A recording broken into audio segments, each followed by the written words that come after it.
All right, let's dive into something really important today. We're going to explore what is, pretty much, an ancient roadmap for the most critical journey any of us will ever take, and that's the journey inside ourselves. It's a process called Tazkiyah, and it's this profound system for purifying and, well, developing who we are at our very core. So let's get into it. So let's just start with a huge question. What actually truly makes us human? I mean, think about it. Animals eat, they sleep, they survive. We do all that too. So, what's the real difference? What is it that sets us apart and really defines who we are? You know, the answer really lies in this dual nature we all have. It's fascinating. On one side, you've got the physical body. It's made from the earth. Its needs are earthly, finite. It's all about survival. But then, there's the other part of us, the spiritual self or the Ruh. And this is like a spark from a heavenly place. Its needs aren't finite, they're infinite. It's always trying to connect back to its source. And right there, that's the fundamental tension of being human, because you just can't satisfy an infinite longing with finite worldly things. So, here's our game plan for today. We'll kick things off by digging into that human dilemma we just talked about. Then, we're going to map out our own inner landscape. After that, we'll look at the common roadblocks we all face, lay out the actual steps to purification, and finally, we'll see what the destination of this incredible journey actually looks like. Okay, so if you're going to navigate any kind of territory, what's the first thing you need? A map, right? So let's start right there by getting a handle on the key players that are operating inside our own inner world. And this whole process we're talking about is called Tazkiyah. The word itself is just so rich with meaning, it's incredible. It means to purify. You know, like how zakat purifies wealth? It also means to increase, to grow. And I love this part, it also means to prune a tree, to cut away the dead branches that are holding it back so it can really flourish. So it's this process of both cleansing and nurturing. So how does this all work day to day? Well, think of it like an inner chain of command. You've got impulses constantly coming at you from two different directions. You have the heavenly spirit, the Ruh, whispering one thing, and the worldly, lower self, the Nafs, pushing for another. And who's the decider? Who's the king of this whole inner kingdom? That's the spiritual heart, the qalb. It makes the final choice.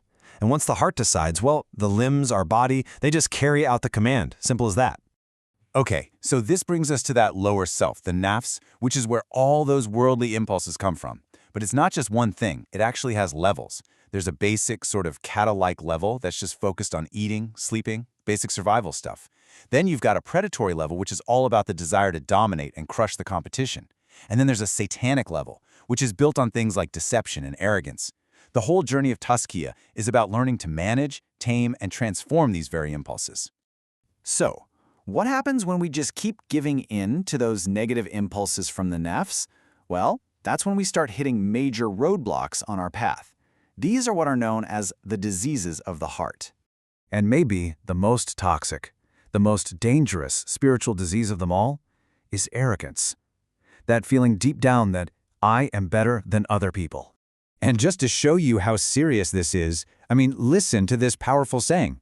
Anyone who has an atom's weight of arrogance in his heart will not enter paradise. Wow, an atom's weight. That really puts into perspective how absolutely critical it is to uproot this disease from our hearts. And arrogance, of course, isn't flying solo. There are other common diseases to look out for. Things like envy, that feeling of being unhappy with what someone else has, or hypocrisy, where who we are on the inside just doesn't match our actions on the outside. Then there's greed and stinginess, and malice, that simple, ugly desire to see other people get hurt. Just recognizing these in ourselves, that's a huge first step. Okay, so if those are the diseases, what's the cure? This brings us to the path of purification, the actual practical method for making this journey happen. And it's not a one-and-done kind of thing. It's a continuous cycle. It all starts with knowledge, truly getting the Creator's greatness and our own humility. That leads you to sincere repentance, a real turning of the heart back to its source.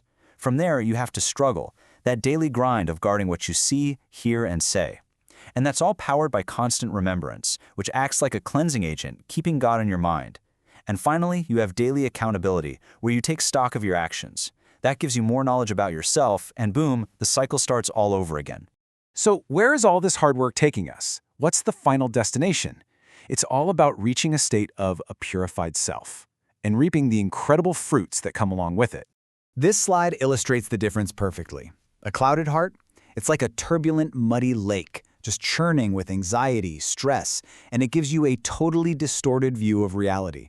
But a purified heart, a qalb salim, or a sound heart, it's like a perfectly still, crystal clear lake.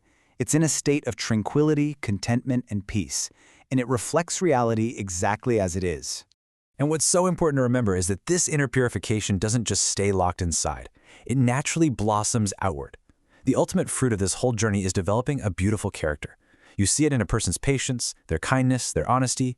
It's a character that not only pleases the Creator, but also benefits every single person they interact with. Because in the end, this is what truly matters.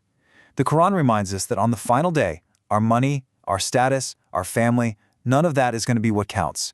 The only thing that will make a difference is arriving before God with a sound, purified heart, a qalb salim. So we'll end with a question for you to take with you. If your heart is like a mirror, and it's meant to reflect truth and reality, then what's the state of your inner mirror today?